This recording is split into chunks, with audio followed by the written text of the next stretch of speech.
get more focus, or this kid just wants to finish all the work straight ahead so they can have more time during free time. And just having all these little quirks, knowing all these little quirks about the kids really makes your tutoring experience more personable and makes you really like bond with your kid by the end of the semester. And you hate to see them go once they graduate, but you know they're going to do great things in middle school and beyond. Thank you. Fantastic. Anybody else? I love it. Before we go on, I just really wanted to pause and give a shout out to our 3 graduating coordinators who have been with STARS really since the beginning of their journeys through UMD. And so I just wanted to pause and take some time to congratulate Avery, Hope, and Taylor on their graduation. Thank you. I wish them much success. If it is okay with the council, can you take a group photo with just such a wonderful team? I mean, you won't be coming another year, right? Is it okay? Yeah. Okay. Do you want to go down? Or? Sure. Okay. Let's go down. I know we didn't prepare for it.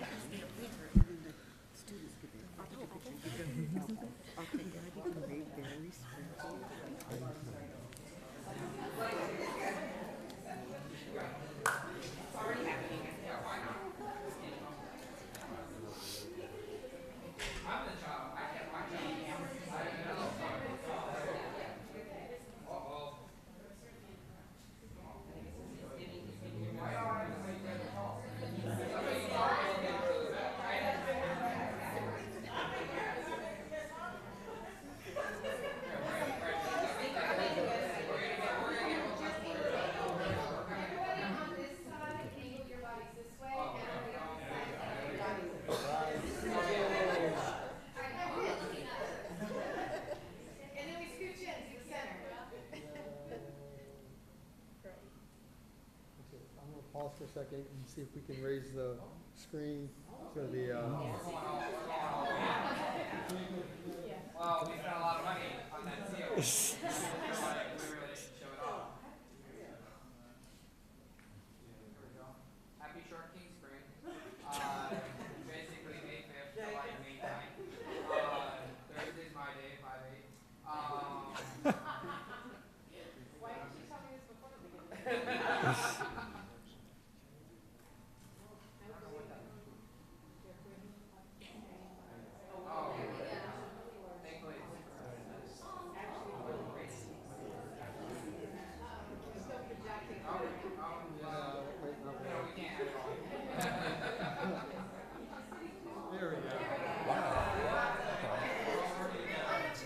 I'm taking a photo. We're good.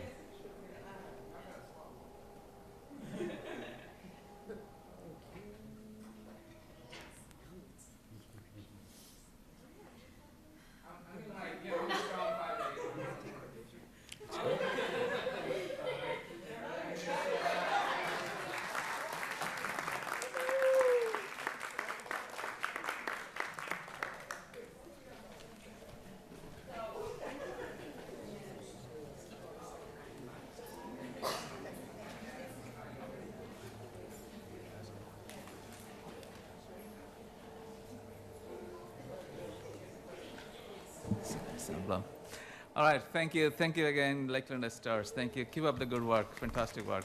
Let's do one more round of applause. All right. So we do have a second presentation, which is also kind of related to Lakeland Stars because this group is coming from our campus, University of Maryland, and this is about the Pulse class 15-minute city presentation. And who is going to please introduce yourself?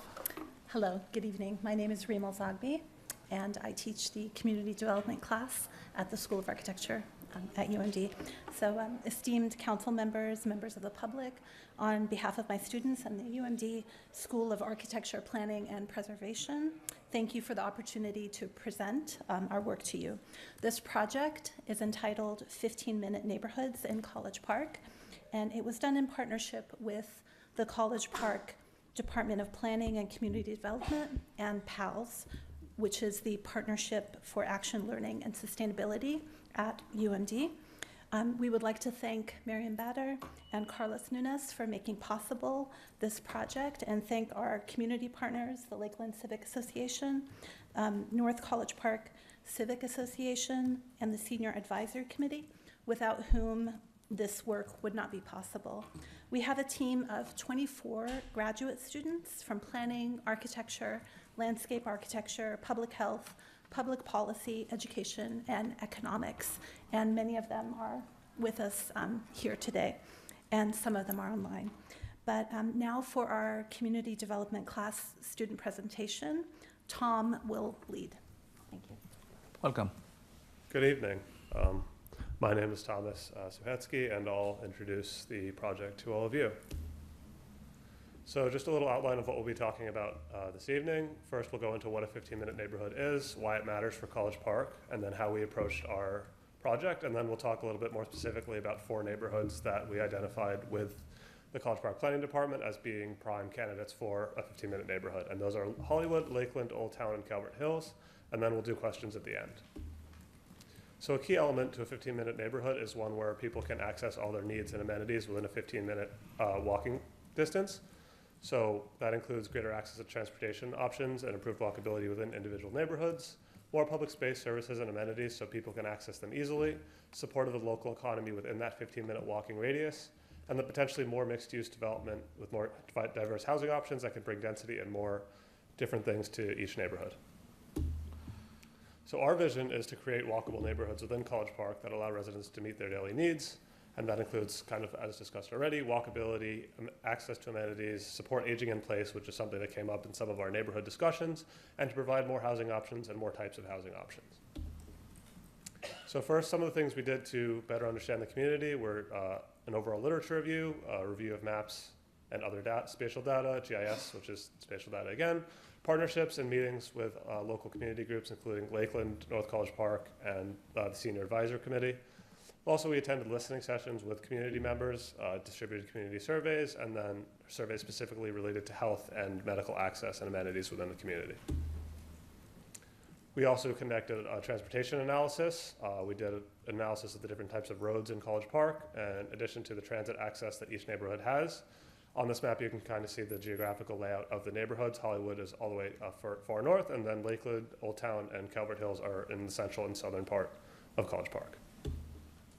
We also developed as a class an interactive mapping tool.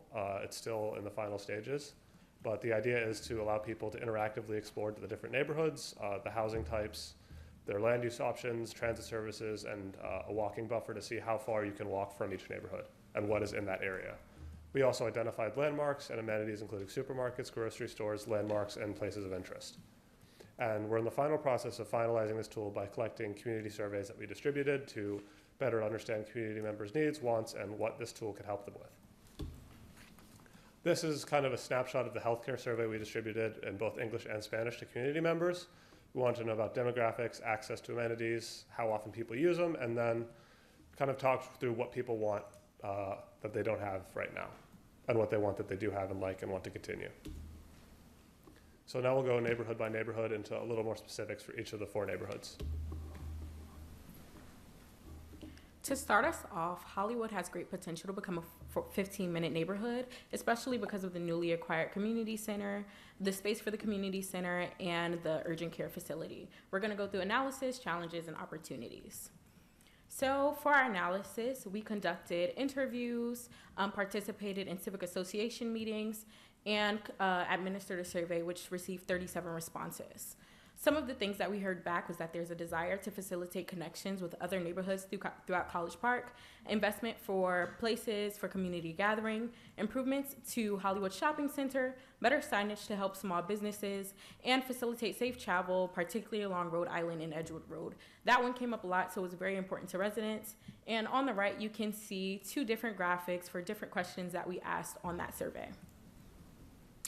Here at the listening session, we also asked members to sort of reimagine their version of Hollywood, what would be best for them, and they focused on pedestrian safety and bicyclists. And there's 2 graphics up here where they outlined a bike path that could potentially be created in Hollywood. And on the right is the GIS tool, which showcases the current amenities and retail in Hollywood. So just to summarize the challenges in Hollywood, we had challenges with celebrating and highlighting Hollywood's existing identity, forging greater connections with the rest of College Park. It does seem like a lot of new ideas and development is tailored towards South College Park. So we would like for more connections from the North College Park and be a cohesive College Park. Once again, retail vacancies, walkability and pedestrian safety. It does seem like people in this neighborhood do depend on cars, and so in addition to that, it adds on to traffic congestion, and then connecting the east and the west pedestrian and bike pathways. So, excuse me. The first opportunity we propose is making the streets feel more connected to the neighborhood. So with community art, or by adding community art and local signage, this will give the community a stronger sense of identity. And next, when it comes to commercial and retail spaces, we're thinking of updating storefronts and adding green spaces so that this can help make the area more attractive and also welcoming to the community. And also another key opportunity is improving how people get around, right? So with safer sidewalks, better bike lanes, and also less traffic. As Eno said, traffic congestion is not so great in the College Park area. It makes it easier to access retail spaces in the surrounding area. So therefore, it creates a safer and smoother travel experience. So ultimately for Hollywood, we wanted to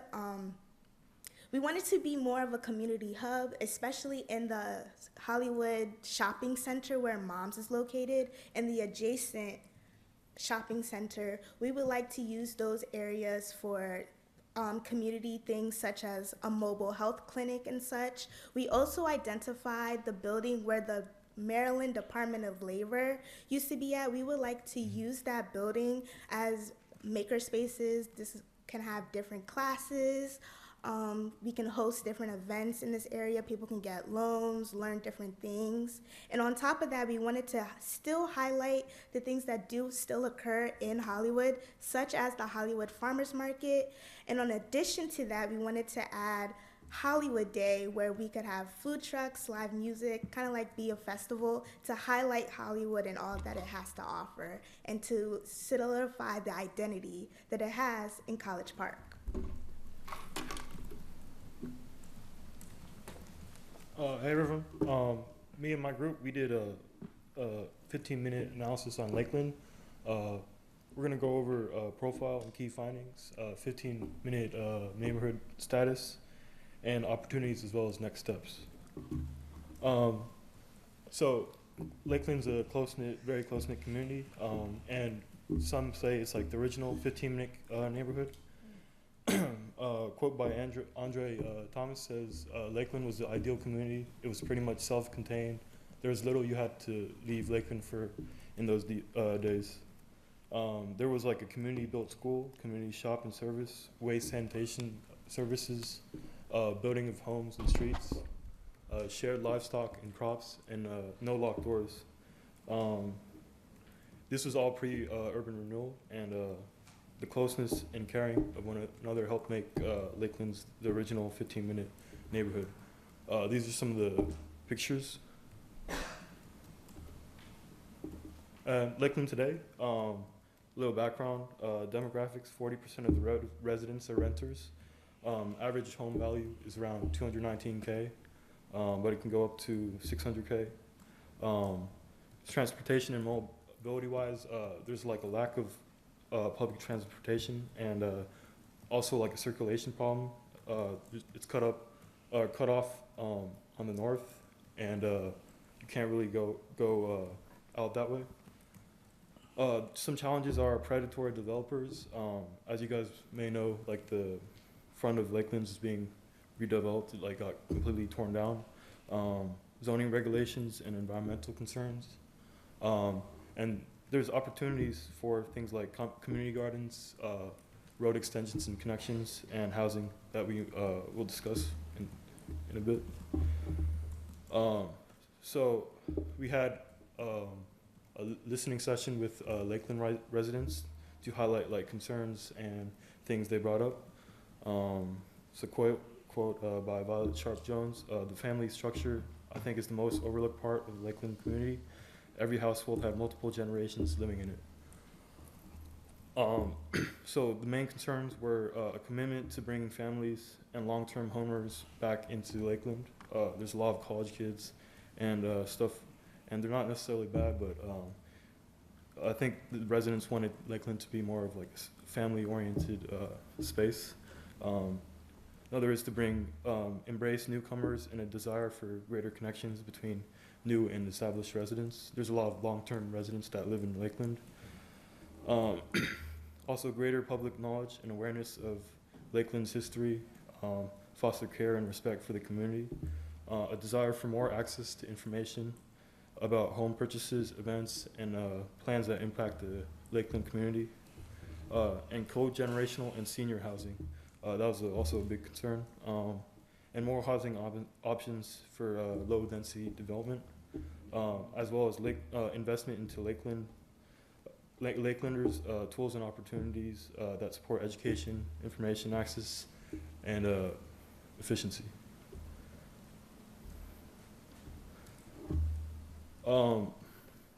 So one thing we created was a community access to information and learning opportunities kind of hub, Lakeland's community, Lakeland's neighborhood hub.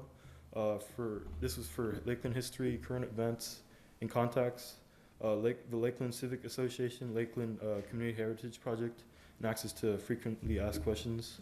This also contained real estate, land use, and project information, mapping studies of different actors in the neighborhood, and a cohesive database of initiatives in Lakeland, as well as a research repository to limit burdens for Lakelanders. Lakeland Park, College Park Community Center is co-generational learning space, and community gardens and mobile markets are like recommendations we might have. So the Lakeland Park, College Park Community Center co-generational learning space would highlight importance of education and industry in Lakeland. It would make available teaching in traditional crafts and new technologies, and intergenerational teaching and learning to build up generations, as well as opportunities for community-based and non-academic, non-traditional relationships with UMD students. Kind of bridges the gap.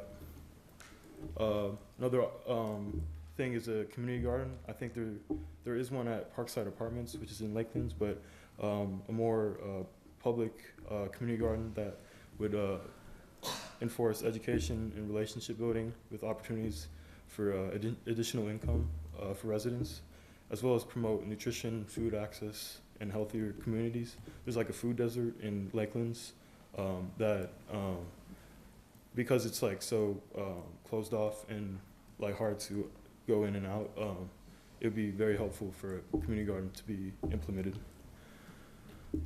As for housing and land use, we believe there should be a right of refusal put in place on properties within Lakeland. This is for Lakeland community members that are affected by urban renewal. It would prevent predatory development practices from outside investors from coming in and just like buying up all the property to create like new things.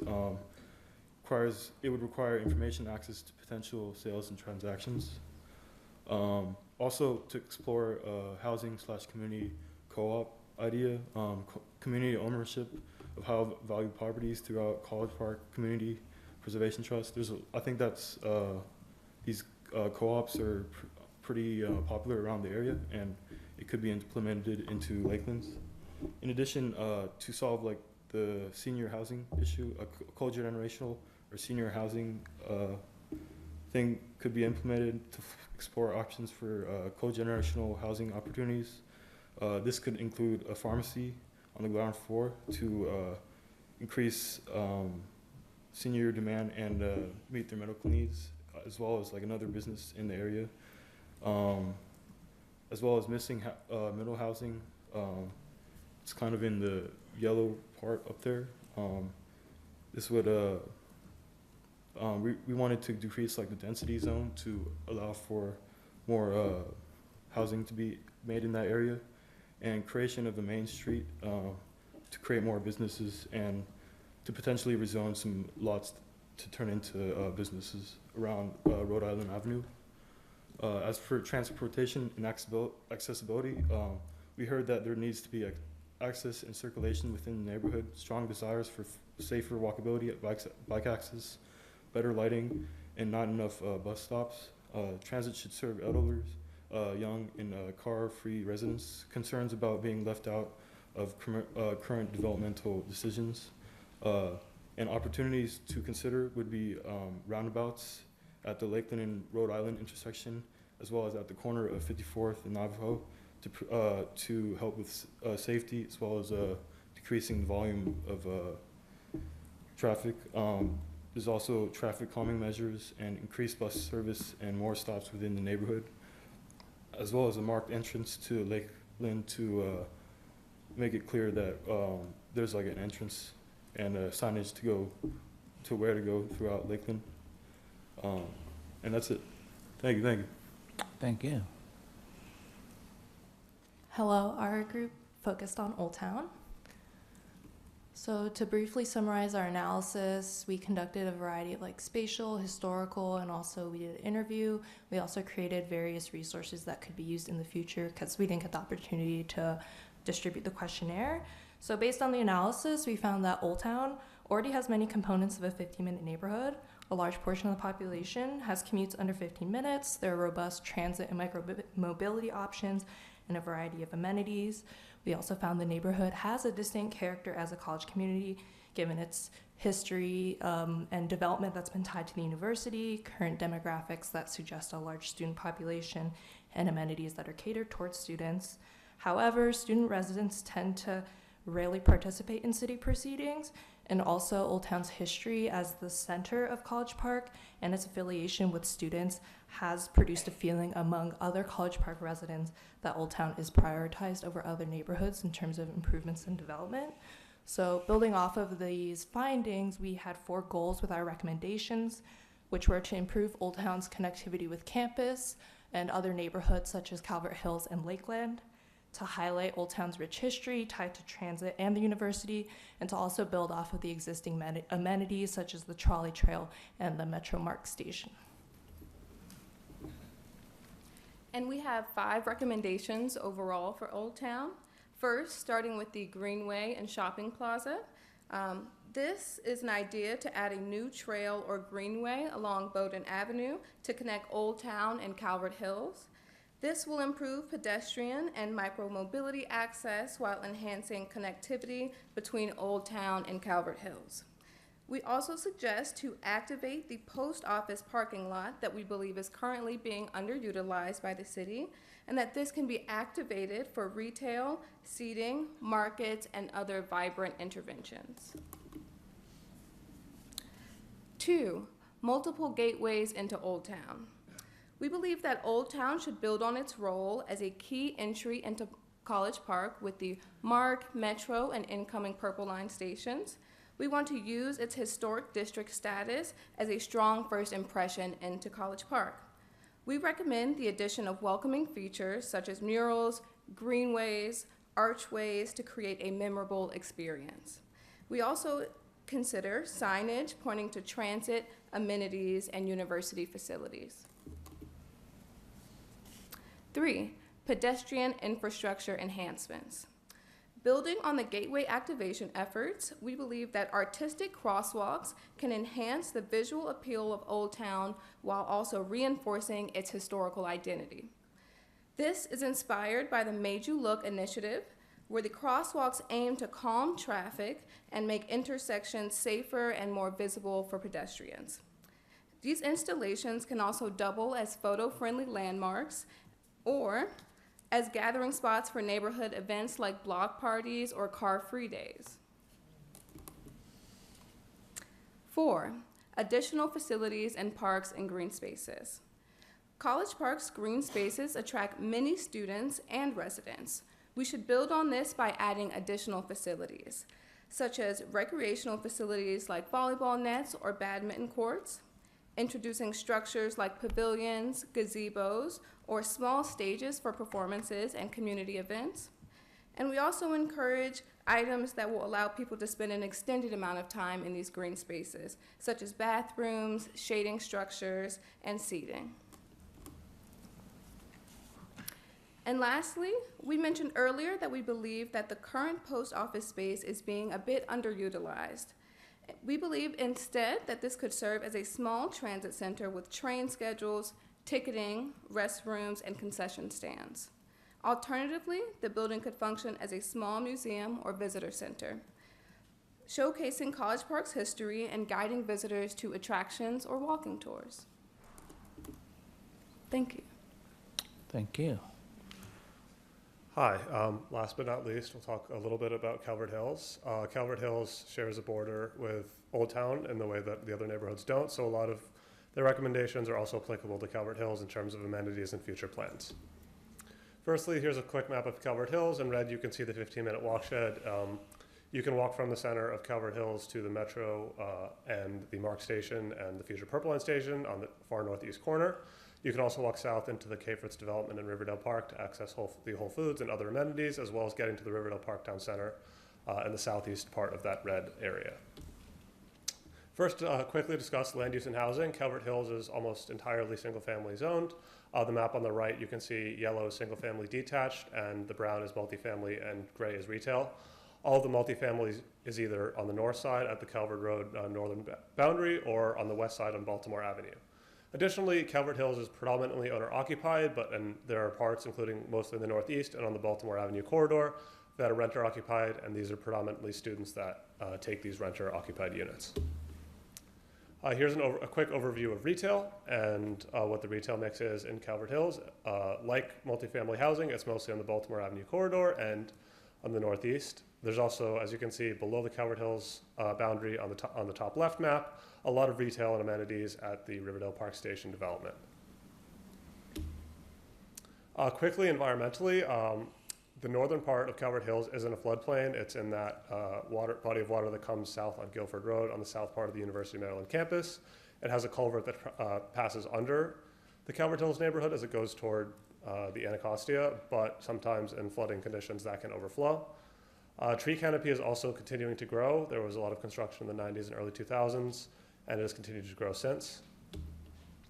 So some of the key findings that we took away from our time working in Calvert Hills and listening to community members, there is restricted accessibility. There's limited public transit access within the neighborhood itself.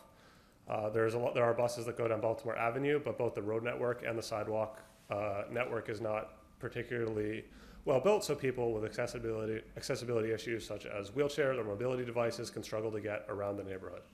There's also limited retail for people with limited accessibility if the local supermarket amenities are outside of Calvert Hills to the northwest where the Trader Joe's is and to the south where Whole Foods is. Well, that's fine for someone that can walk fully ably. Someone that can't is going to struggle to get to those places. There's also the main north-south trolley trail corridor on Rhode Island Avenue that provides recreational access for bikes and pedestrians, but there's not much going east-west or any other direction. Calvert Hills is also in a healthcare desert. There's no nearby urgent care facilities. People that need healthcare issues or to go see their doctor are often driving to Bethesda or further. The healthcare desert is federally recognized as well. There's also no schools or public libraries within the Calvert Hills neighborhood, and there's minimal park amenities outside of the southeast Calvert Park. In terms of community dynamics, it's a racially and economically homogeneous area. Aging in place is a priority for the community members we spoke to. Much of the community is relatively higher income, older, and with graduate or at least bachelor's degrees. There also is a mix of families involved in a way that there isn't in Old Town. Calvert Park needs upgrades in terms of reinvestment that can really better serve the younger memories of the community. And the community is generally cautiously open to change, but hesitant about large-scale zoning shifts, such as turning the neighborhood from single-family detached to more multifamily attached housing. So opportunities for the next 5 years, kind of further exploring that. In terms of developing further housing opportunities, the focus should be on promoting accessory dwelling units that can allow younger members to live nearby in proximity to their family members, and also allow family members to age in place near to their younger family members. There's also opportunities to improve the partnership with the University of Maryland to better understand who's living in Calvert Hills. There's also should be an exploration of the reuse of the post office site in the northeast. There's also a couple vacant retail properties on Baltimore Avenue to the west.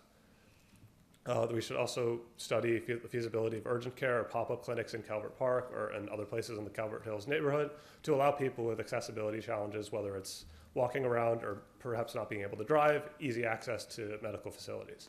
Additionally, some kind of sidewalk lighting should be improved. It can get dark outside of the trolley trail in Calvert Hills at night. There also should be an effort to collaborate with the Shuttle UM service or the Prince George's County Transit Service to better serve populations in the neighborhood itself. Further out, there are additional opportunities on transit and mobility. Calvert Hills doesn't have much access to Lake Artemisia and the new Discovery District on the east side of the tracks. Some kind of crossing either under or over the Metro and MARC tracks should be explored. There should also be a program to study business incentives to bring desired retail and service and amenities to the neighborhood to not make the population have to leave College Park or leave Calvert Hills to access them. Also, a slightly flexible overlay zone that would allow people to build duplexes or triplexes in the area that wouldn't disturb the neighborhood character with it being in a historic district, but can also allow different types of housing and perhaps more affordable housing for people in the community to not have to leave. And lastly, aging in place was a big thing that came up in our focus and discussion groups with seniors, and there should be programs to retrofit homes, whether that's some kind of program that helps deal with stairs or driveways or other ways to better access community amenities and access sidewalks nearby. So as a whole, the next steps for this project, we'll complete our analysis and finalize recommendations, finish the administration of the healthcare survey, and we'll come up with a final report in June 2025. We'll also finish and finalize the interactive GIS tool that was mentioned earlier for both your use and the use of the general community. Thank you all. Thank you.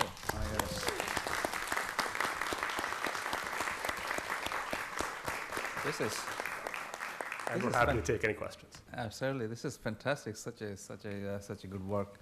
How long you been working on these projects? So this was a two-phased process. There was a class last spring semester in 2024 that kind of got halfway, and then we finished their work this spring.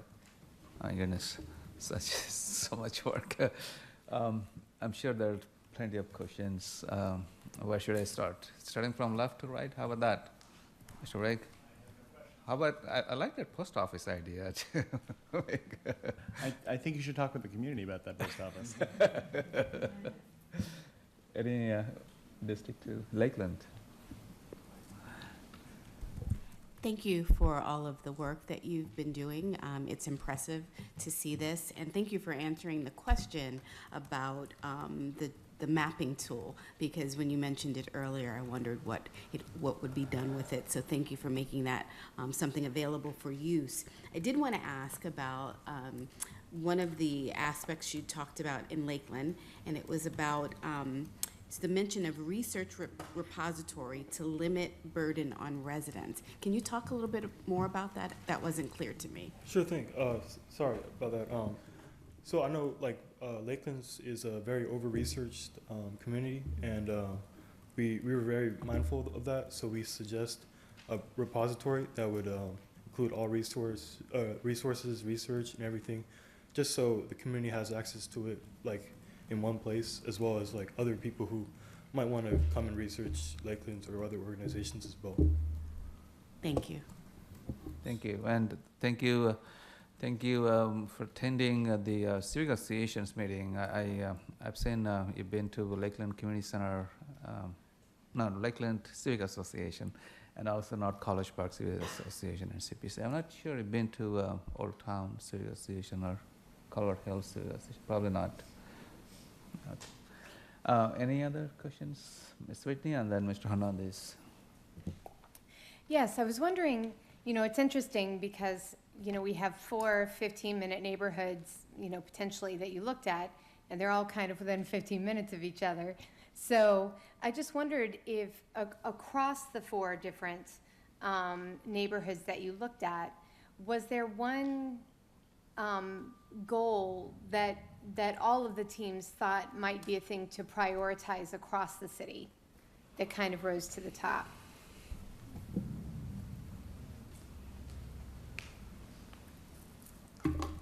So I know the last semester when they did their analysis, health wasn't really brought up. I know it's a class for community planners, but me and 2 other students are public health. And when we had the vision session with the city council planners and people in the community, they did mention how they get their health care services outside of College Park. So I know for all 4 neighborhoods, the main concern we put into consideration is healthcare facilities, including pharmacies and all of that.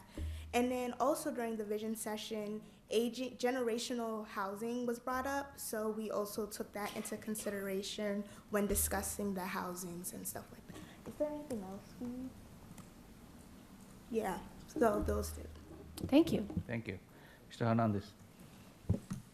I want to thank you all for the hard work that you all did. It was a very robust study, and one that I particularly agree with regards to the economic investment that can be done in North College Park. So I represent the northern part of the city with my colleagues here on the first half of the dais, and there's obviously a large difference, and what you all did was provide a thoughtful list of recommendations that could be helpful. Many times when we speak to residents, they really don't know what they're looking for. They just know that what exists is not like the optimal resources that could be available. I love how you all recommend making some changes to the mom's parking lot, or the parking lot that's there. It is just purely concrete and kind of chaotic if you ever go there. Quick plug for the Saturday farmers markets that are there, but because you turn in and then there's no barriers, a great opportunity to plant some extra trees and make it look a little nicer. So thank you for those recommendations. Can I just ask you, when you all came across the Department of Labor building that's there and seems to have been there for quite some time, can anyone speak to any additional details? Did you speak to someone? Did they say it's a super important building that we need? I'm curious to see anyone who had extra time talking about this. Okay. It's a mystery building. It is a mystery building for a lot of us. So yes, Heidi, she looked into it, and we did a midterm presentation with Miriam, the city planner, and she was saying that the city was interested in that building. So I believe that it's not up for grabs, but the conversations have been circling around. So like right now it's not being of use, but I know it was the Department of Labor. There have been some communication, but I don't think the state was interested in the past communication. They're interested to give up that that facility yet, but you never know. That might change. I know. I really appreciate it. And you said Makers Hub. Could you just? Some of us are a little older, to include myself. Can you kind of walk us through what a Makers Hub would be, and what were the residents specifically asking? Is that placemaker? Is that that's what it's or maker? A maker space. You can feel free to correct me. I apologize. There you go. There's some experts coming. My colleagues do an absolutely wonderful job, but I have spent a little bit more time, and so I just wanted to say that the makerspace is really well, we envision that whole building to be different community services, basically, and a gathering place for Hollywood residents in College Park. A makerspace is a place that has equipment for hobbyists or for people who are doing very small businesses like on Etsy. They're pretty popular. There's one in Greenbelt. There's one in Annapolis. There's some in Hyattsville. And sometimes you see tool lending libraries there that can be from lawn equipment to cabinetry and so forth. Maker spaces often have 3D printers. They're structured very differently. They can be very small. The largest one in the country is about 11,000 square feet in Baltimore. I have been told that if you have a makerspace, have a cafe there. And you will have an immediate gathering place of people with similar interests. But some of the things that you might see are cabinetry, textiles with sewing machines, looms, so forth. I cannot think of 3D printers. CAD programming, all sorts. It kind of depends on that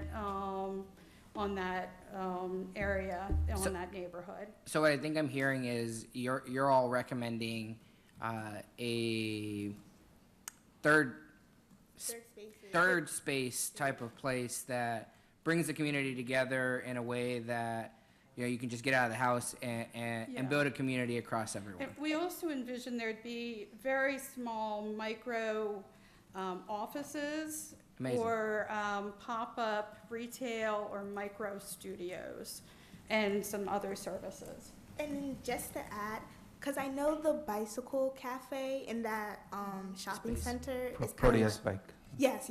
So I know that's kind of where people meet up for meetings and stuff like that. So we did base our recommendations off of the fact that that's kind of Hollywood's thing. Mm-hmm. So the fact that the building could be potentially be used for maker spaces like that also added on to the recommendations.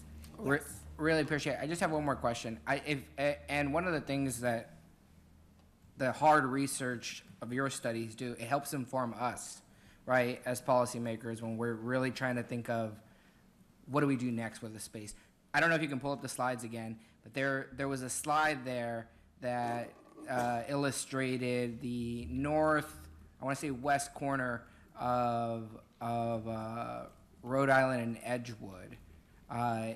Right now, the space is being used, I believe, for a Bob's car rental and some other different spaces. But it's a building that could use some love, and I think you presented a really good illustration. I don't know where you may have gotten that, but it looks fantastic. Thank you. All right. Mayor Pro Tem Mitchell?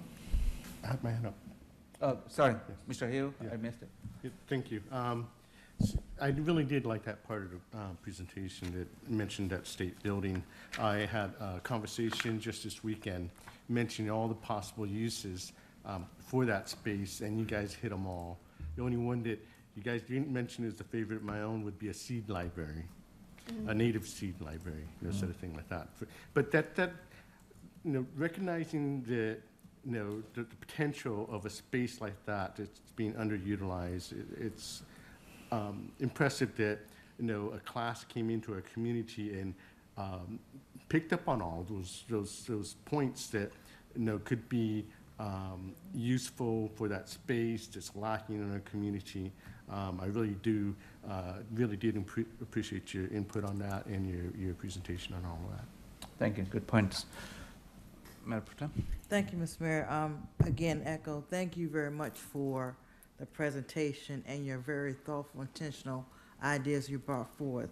To me, myself and my councilman, we're in the western part of the city, so maybe the next phase of the study will include it. It's maybe the next phase, but it's okay, because what I like about this is that you've given us opportunities to think more out of the box about what we would like to see our city look like moving forward in our own respective communities, and how we can actually interwoven the ideas brought forth into our strategic plan and use that to talk to our communities respectively and our civic associations to plan it out thoughtfully. So I just want to say thank you so very much.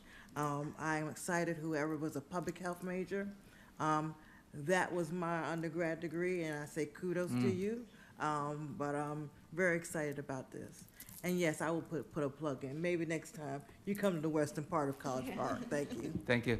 Before I let you go, I want to recognize our staff from our planning department, Ms. Bader and Mr. Nunes, for your work and leadership. Thank you.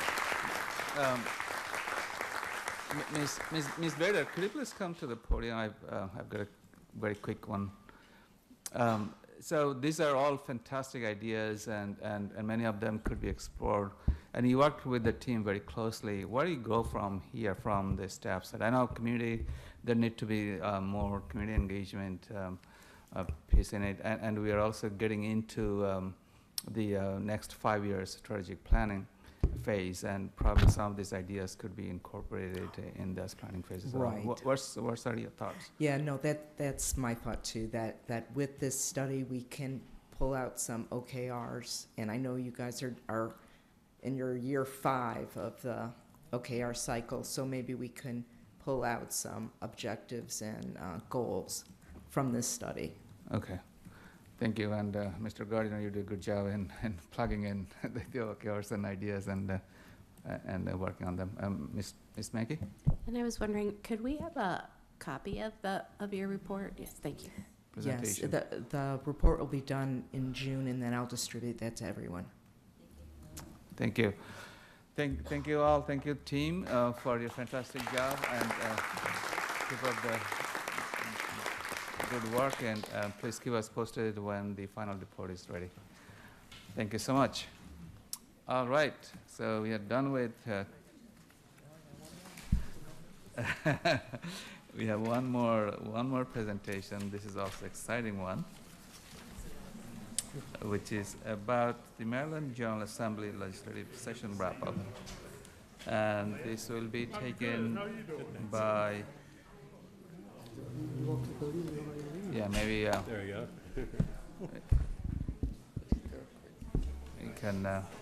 we can start maybe a few seconds late.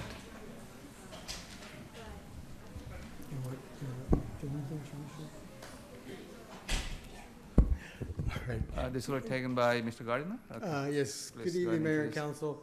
Just a quick introduction of Mr. Lucci, who's been our lobbyist since 2015.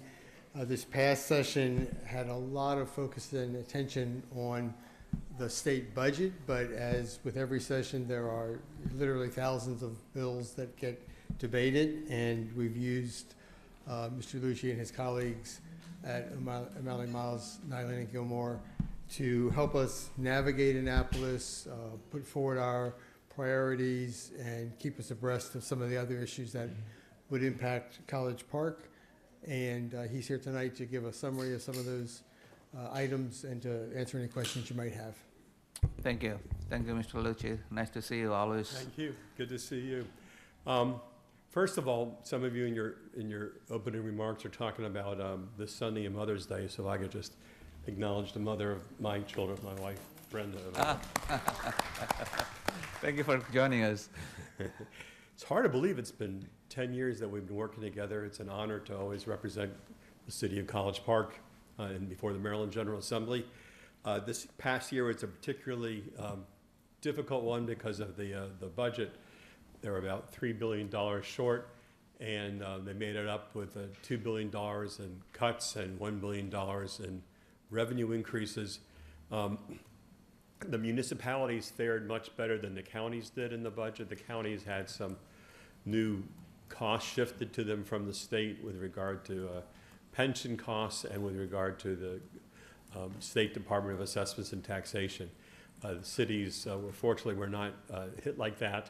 And I attribute part of that to this was the first year that the Maryland Municipal League had weekly meetings with all the different lobbyists who represent individual cities in the state of Maryland. So there's a lot of coordination and a lot of help. So it was more of a whole team approach, which I think in the end worked out for the benefit of the municipalities in the state of Maryland.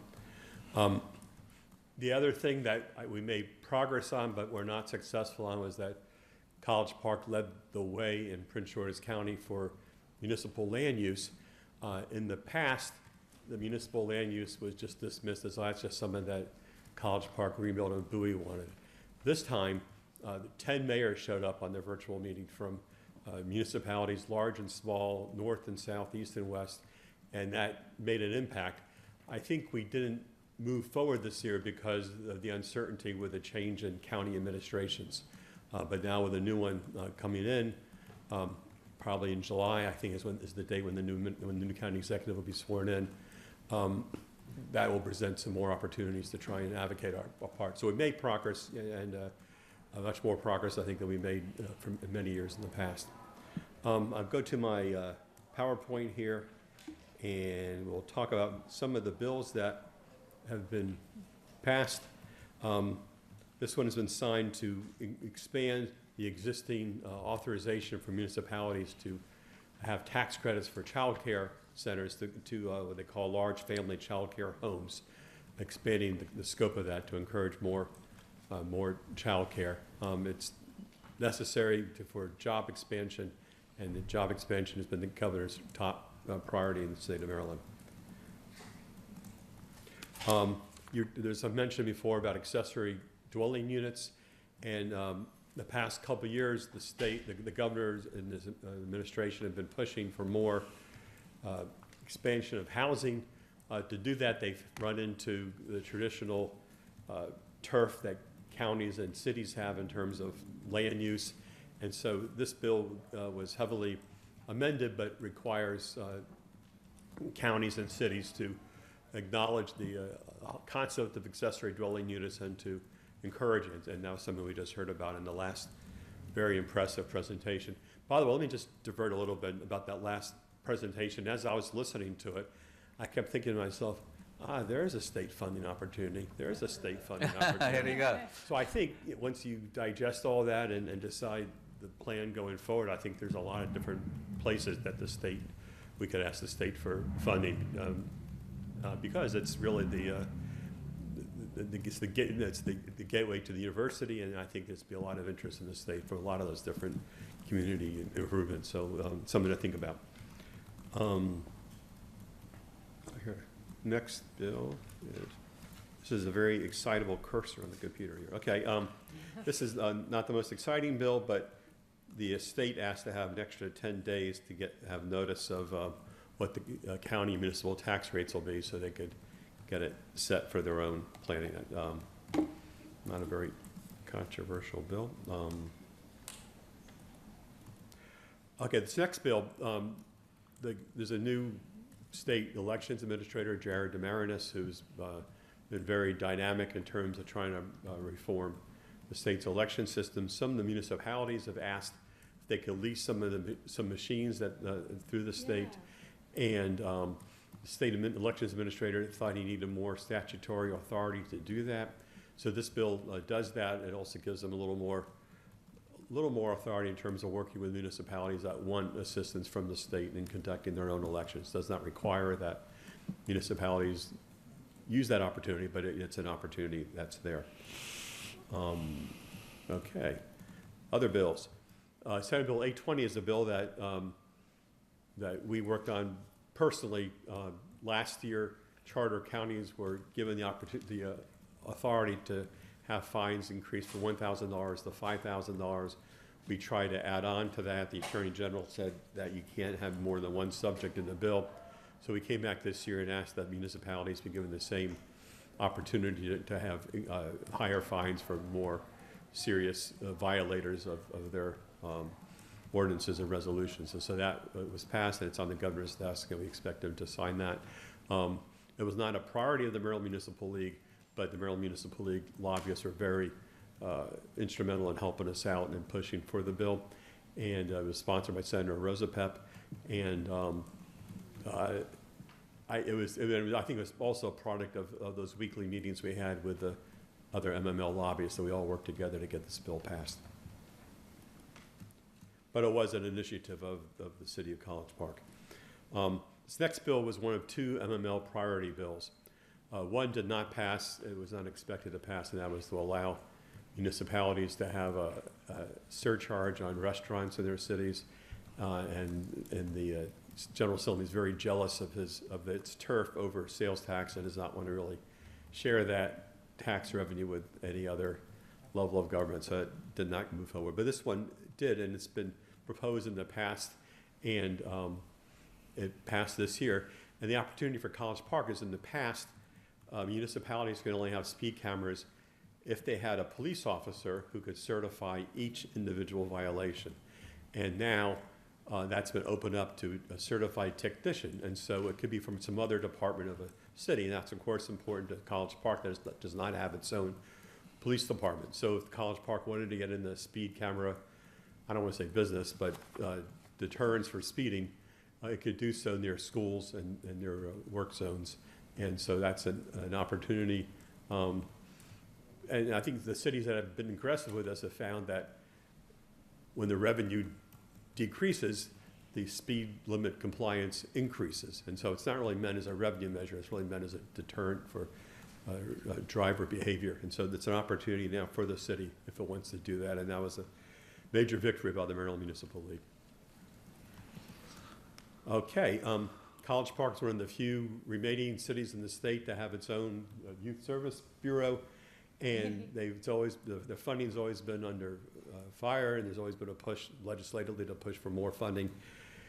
Here's kind of a proposal to kind of build the case for that, requiring the Department of Juvenile Services to have annual studies on how the youth services bureaus are working and the need for more for funding. So it might be a way to generate more support for them because they've not been subject to more state funding in the past.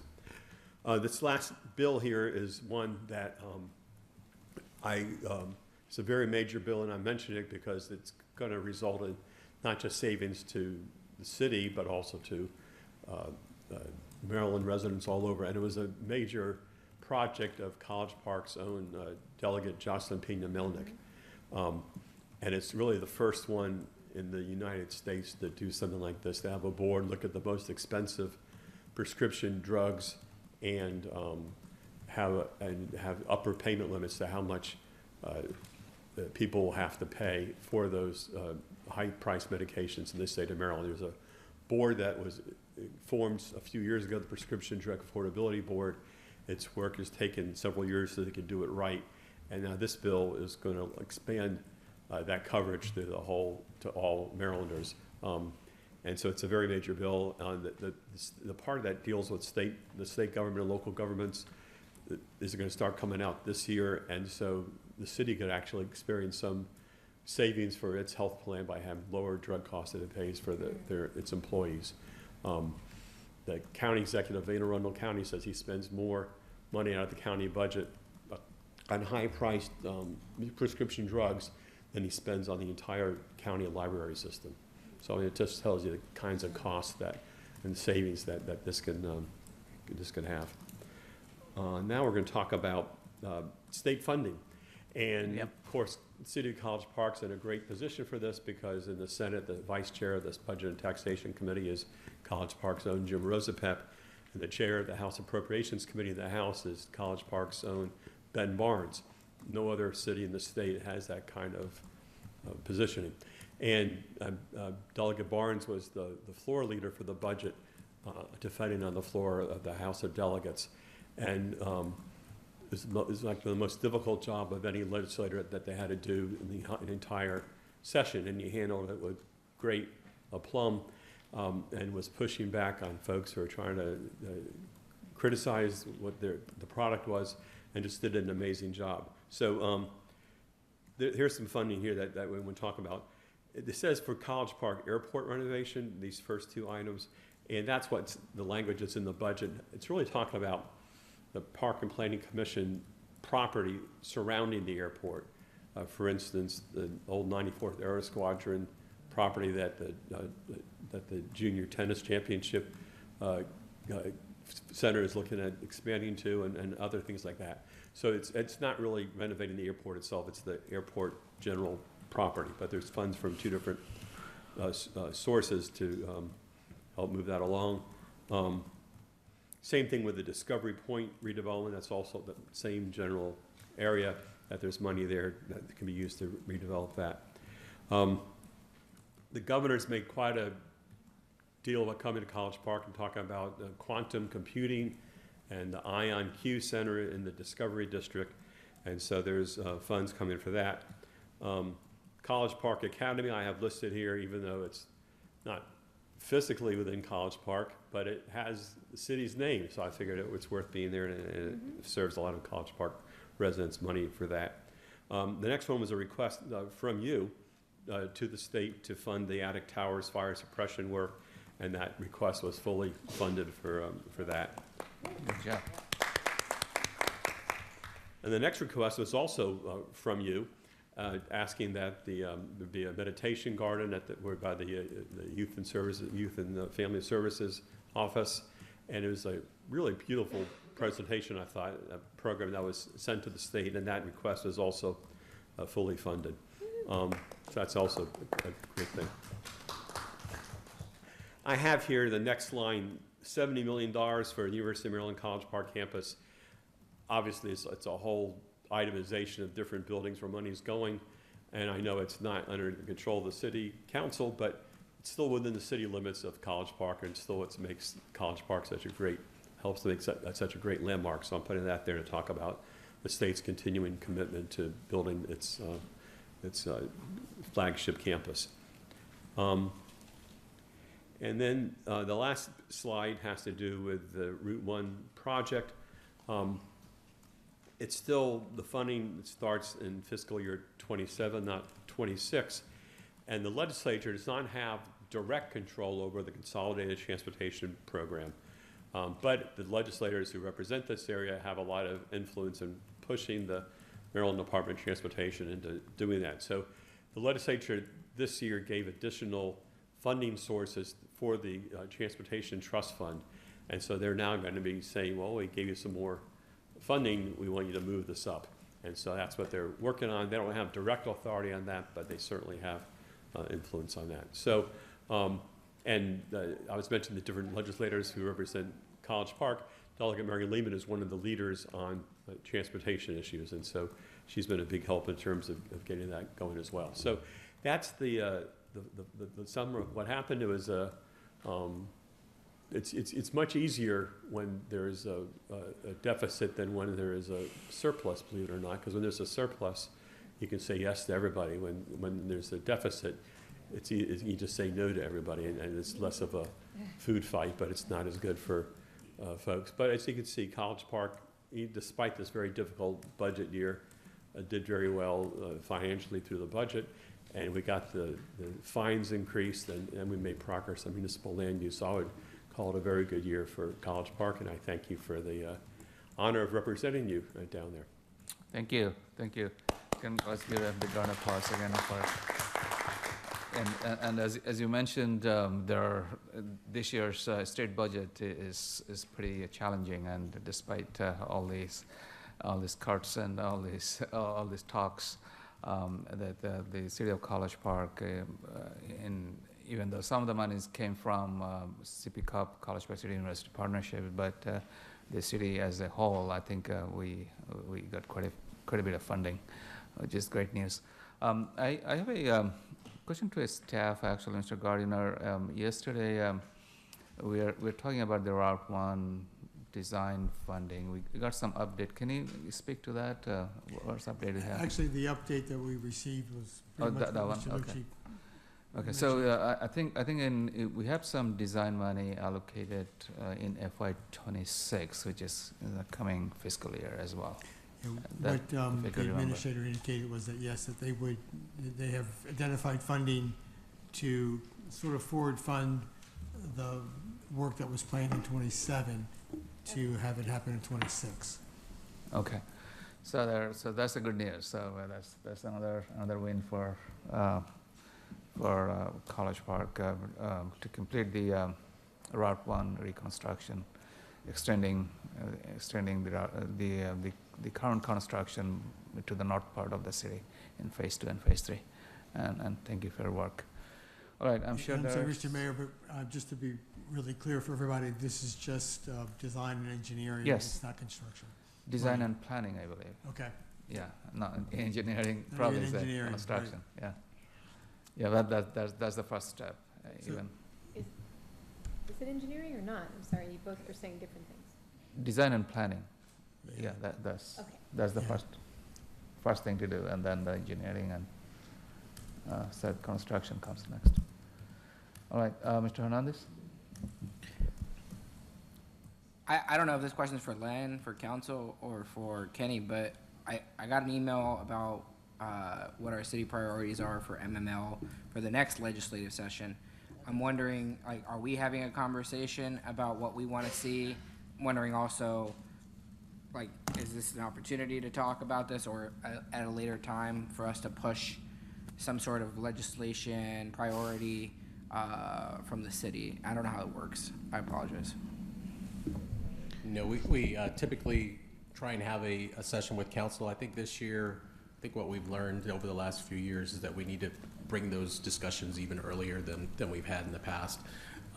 So we will bring kind of a work session discussion so that we can start getting those priorities lined up for submittal to MML, as well as getting, making sure Mr. Lucci already gets that on his path, and we can also talk with our delegation, because it's always important for us to talk with our delegation about what we're trying to bring forward. Sure, it could be very helpful for us to have options, mostly, unless anyone here has like ideas, but because I don't even know where we would start. Thanks. Yeah, thank you. It's a good idea to start that conversation earlier. Mayor Protem? Thank you, Mr. Mayor. Mr. Hernandez, the LARs from MML, they asked for them early because of the new administration that comes in on July 1. So the legislative committee will take a look at, if we make a submittal, they will take a look at our LAR and see if that will be consideration for the whole body of the MML overall to entertain for next year. But Mr. Lucci, always a pleasure to see you, and thank you for what you do for College Park. I did want to go back to, one is in getting clarifying information about HB 389 about the daycare centers and family daycare homes. So when you talk about large family child care homes now are having opportunity to get a property tax credit, do you know the nuances in regards to how that will funnel to us here in the city? Because was there any thought about the process regarding that? Do you know of any other further information? I mean, it will be up to the city to decide whether to have that kind of tax break for large child care homes. The state legislation limits it to $10,000. 10,000? Right. Okay. And that's a new part that passed as part of that bill. But it's totally up to the city how that will be fashioned and how that will be done. Okay, and that will be for FY '26 or '27 for consideration? It would probably take a year, I think, to get that Okay. ordinance passed and get it ready for the following Okay, no years, I problem. guess. No problem.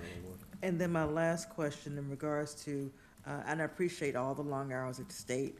I heard rumblings that there will possibly be a special session coming up. Do you think that will have any effect on College Park in regards to funding, well, I'll let, is any effects to municipalities, especially to us here at College Park? I think my opinion is it's pretty certain that there'll be a special session in September or October once Congress decides what the budget's going to be. It looks pretty likely that Congress is going to shift Medicaid costs from the federal government to the state. And if that happens, the state's going to have a huge hole in its budget in the middle of a budget year, and it'll have to figure out how to pay for that. The leadership seems pretty intent on not throwing Medicaid recipients off the rolls. So that means they got to find a way to pay for that, and that means that everything could be on the line. Now, municipalities are less dependent on the state budget than counties are, but there's still a lot of funding streams that go to municipalities. So I would say, my own opinion is that everything will be on the table if that happens to pay for that, just because the low-hanging fruit and even the middle-hanging fruit has already been picked off the tree, and so the high-hanging fruit will be left for a special session. So that's my guess. I mean, if I could predict the future, I'll be up there with Warren Buffett. But We will all be very rich. No, and I appreciate that. I guess I'm getting somewhat anxious because of the fact that we're hearing about a special session. We're hearing about the fact that Pepco's trying to maybe impose us to pay for the lights. And that's almost $1 million. As well as hearing about federal workers that are being let go, people trying to pay for property taxes, health care. So it's just, it's a lot to absorb. And you've been around long enough, and I just hope you know that any kind of information that you hear, could you please relay it to our city so we can be in a proactive mode instead of a reactive mode? Absolutely. Because it's concerning. the last budget special session was 18 years ago, and it went on for days because the legislative leadership could not get the votes for a consensus on how to go forward. And so I think this time there'd be much more, the state levels be much more proactive in how to prepare for this. But not even, I mean, even as of today, the majorities of the House and Senate and Congress don't really know how they're going forward on this issue, because they also realize that there's been a lot of pushback during the interim in their own town halls around the country on not cutting back Medicaid. But their budget resolution that was adopted a few weeks ago calls for general cuts in that sphere. And so I don't know how you avoid doing that based on that, but we'll see. There's a lot of unknowns, which made it very difficult for this budget year. The legislature did consider having automatic triggers that said if Congress cuts or shifts Medicaid costs to the state, there will be automatic cutting of the Medicaid rolls. And Chairman Barnes was the top leader to push back and said, no, we're not going to do that in this budget. We're not going to let you hold these folks hostage before we even know what you're going to do. Right. So. No. Thank you, and thank you again to your team. I appreciate it. Sure, you're very Thank you. Mr. Rankin. I want to echo those thanks. And back to the daycare centers, it says property used for large family child care homes. Do we know what large? I can get you the definition. It's in the law, but I can share. Great, that. thank you so much. Sure, and nice to meet you. Congratulations. Thank you. Ms. Whitney? Just would love to be emailed the presentation so I can really go through those grants carefully and look that over again. Yeah. And thank you for all of your work this session. I know it was a hard year for everybody, so thank you. You're very welcome. Thank you. So every year we celebrate all the different accomplishments in terms of the our priorities that's been passed, and also some of the fundings we got. I believe we'll be working in the next few days to celebrate that as a press release or something. So thank you for your work. I have one, and you mentioned that the Land Use Authority initiative, even though it did not go out of the committee, and we tried. This is the second time we tried. Maybe third time is the charm. What else can I do? This time, actually, as you said, we had quite a bit of traction and quite a few mayors, including myself, attended the committee meeting. And I was wondering what else can I do next year in terms of planning? Well, I think we need to communicate strongly with the presumptive next county executive, the state's attorney, Aisha Brayboy. And if we can get the mayors together and meet with her either before she gets sworn in or soon afterwards, I think that would be a good idea. She is starting, even though she still has a general election on June 3rd, given the party registration in the county, and given the very little time after that election to get sworn in, she's been working on transition matters now, and she's appointed a task force or transition committee on the Maryland National Capital Park and Planning Commission, both the parks part, which the city has lots of property for that, and the planning part. And she's asked me to be one of two co-chairs of that transition team. So, so I'm very determined to have that group look at municipal land use and make that and push to have that be one of their recommendations. So we'll work, and we can work together on how that we accomplish that. But I was very pleased And- when she asked me if I would help out with that, and of course I said yes. And I like the strategy that we adopted this time. Instead of giving the authority to every municipalities, we only ask them to give to those municipalities who have the capable staff, and Right. trained staff. And College Park is one of them. We have certified planning staff, and they can handle this job pretty easily. It's just we're not getting it, and I mean it's a shame that we.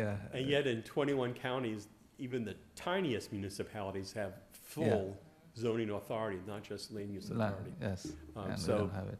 why is Prince George's County being treated differently? It I mean, is. that's the point. It is an equity issue. I think. I mean, it doesn't make sense.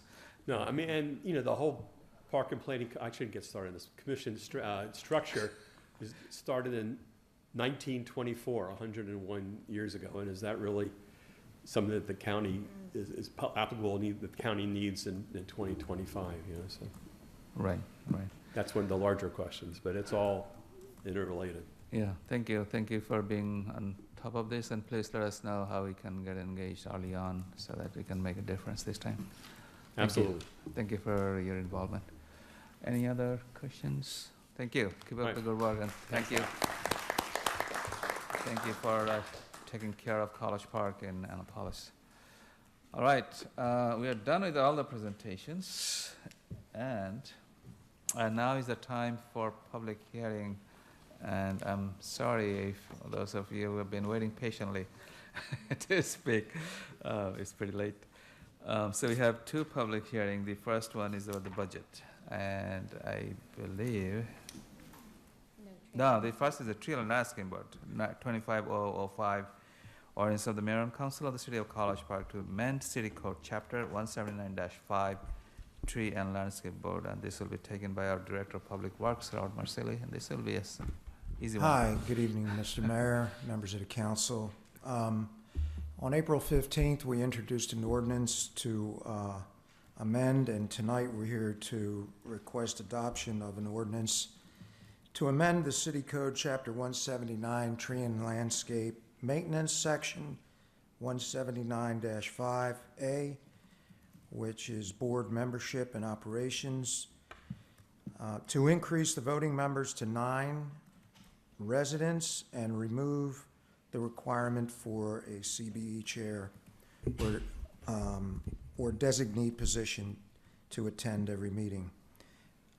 So at the introduction, we talked about the need for the 9 members, and they want to do more outreach, attend more events in the city, and with the limited 5 people, they can broaden their expansion into the community much better. And as far as the removal of the CBE chair from that ordinance, they would still be available, and we would be communicating with both groups, committees, to make sure that there's collaboration between those groups. I know there was a question about that. So this is, hopefully, we can get that adopted tonight and amend the ordinance. All right, is there any question? Seeing none. Let's see.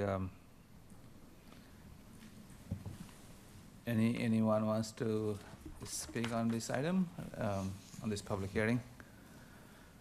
In the room, do not see anyone online. If you are interested in speaking, please raise your virtual hand. We'll allow you to speak. I do not see anyone online. So with that, I declare that public hearing has been held. All right. All right. Are we taking action on this one tonight? Right now? Okay. So at this time, I think we can entertain a motion. Aye. Oh. I would like to make the motion to pass the ordinance. I don't have really a motion sheet to read, but basically to, you got it for me? Thank you. I move to adopt ordinance 25005 of the Mayor and Council of the City of College Park to amend City Code Chapter 179-5, Tree and Landscape Board.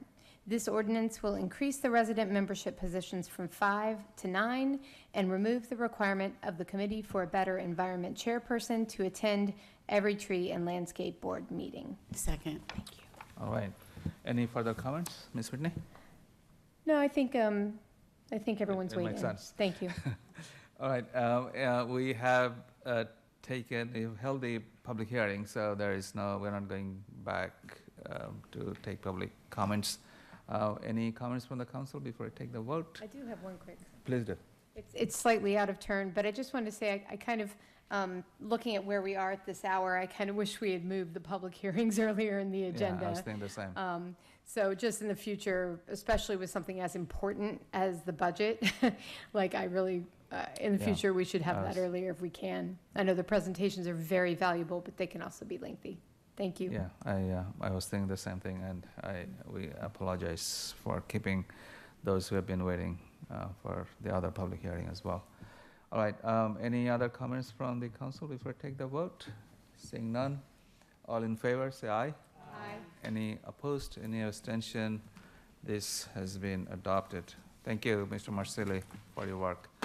All right, the second and the last public hearing is of the budget, and this will be, this is a 25004 ordinance of Mayor and Council of the City of College Park, Maryland, to adopt the fiscal year 2026 General Funds ARPA Allocation Fund, Debt Services Fund, and Capital Projects Fund budgets for the City of College Park, and this will be taken by our Finance Director, Gary Fields. Welcome, Mr. Fields. Good evening. Thank you, Mayor and Council. I'm just have a few comments, highlights of the proposed budget in a minute. Just wanted to go over the last two items on the budget calendar. After tonight, next week, there will be a public hearing to discuss any comments. I'm sorry, a budget work session to discuss any comments from tonight and any amendments, if any, to be made. And then the following week is set for budget adoption. So with that, again, just a couple of highlights. The FY26 proposed budget, as you can see, is $29.6 million. Interesting, and I say that from an accountant's mind, so don't get excited. For most people, it's boring. But the FY25 budget they're virtually identical, which to me is interesting. I start the budget looking at the trees. We have almost 2,000 lines of budget from revenues and expenditures we look at, put them together before start, looking at the smaller forest until you see the big picture. And on a $30 million budget, to be that close is interesting, but meaningless. Really doesn't matter. We explain it. Whether it's a big variance or not, there's reasons why. But if you drill down into the budget, you will see a number of significant variances. On the revenue side, the bulk of our funding, as you know, comes from taxes. 75% of our total funding is taxes, with 52% from real estate and personal property tax, and 23% coming from the state taxes, primarily income tax, hotel, motel, admissions, amusement, and the highway user tax. And very important to note, there is no increase in the real estate property tax rates proposed. They are the same proposed for FY26 as for FY25. On the expenditure side, again, $29.6 million. 86% of those expenditures are in departmental expenses. And as I've said many times, the city is primarily a personal services organization. We don't manufacture anything. We don't have inventory. It's people doing work.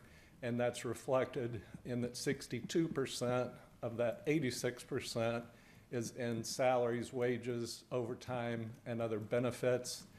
That is an increase of 8.5%. And again, we've discussed what the reasons for that increase were 4. There's 3 new positions proposed, plus an additional one was a transfer from the clerk's budget to the HR budget, so it doesn't have an effect on the budget. The 4.5% COLA that was recently negotiated with the new union contract. And then on the benefits side, they're up in total 15%. Primarily, that's due to healthcare costs increasing, the workman's compensation coverage increasing, and then required contributions to the state retirement fund. Fund balance we talk about a lot. There is, as proposed, we have just over 36% fund balance. That's as a percentage of expenditures. And what fund balance is, again, we talk about it. It can be confusing. There's different ways to look at it. And that percentage measure, I've called it an intangible thing. It's not something that you can, really provides a benefit like the tangible that I'm going to talk about in a minute, but it's a very subjective number. Depending on what local government you're talking about, that number can vary greatly, even in governments of similar sizes with similar type operations. More on the tangible side, fund balance can provide for contingencies and disasters. And I didn't want to have people think of natural disasters, although it could provide for those. But there was a financial disaster in 2008 where across the country, local governments lost big percentages of their assessed value. And those local governments that had sufficient fund balance were able to weather that storm a lot better financially than those that didn't, who had to make significant property tax rate increases immediately to cover that. The other thing is it can provide for capital projects. We do have the CIP where we transfer money over to cover a lot of projects, but if something came up that the city was interested in doing that had significant costs, at fund balance level, again, could be important. And then the other thing, just looking at planning, several of you have been around long enough to see 2 of these. Most of you, I think, saw one of these back in FY22 when we had significantly higher levels of fund balance. They were, I believe, over 50% in 2018, and then 22 was about almost 50%. We're able to transfer over $4.2 million in 2018 to the Capital Projects Fund. We spread that over 4 years. And then again in 22, we had a significant surplus in excess of that 25%, and we're able to transfer $4.9 million, almost $5 million, over to CIP, which we've been using in the FY26 CIP. Actually is utilizing the last of that, somewhere around 400,000.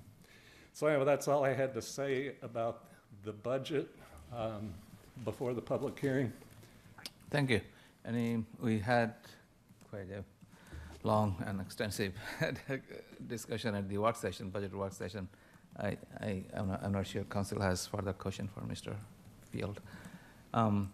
With that, I open up the floor if you have any questions, and thank you all for patiently waiting. Mr. Schroeder, our apologies for keeping you waiting.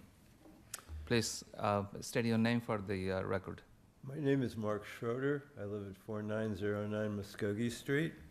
I'm speaking tonight as chairman of the Bicycle Pedestrian Advisory Committee. On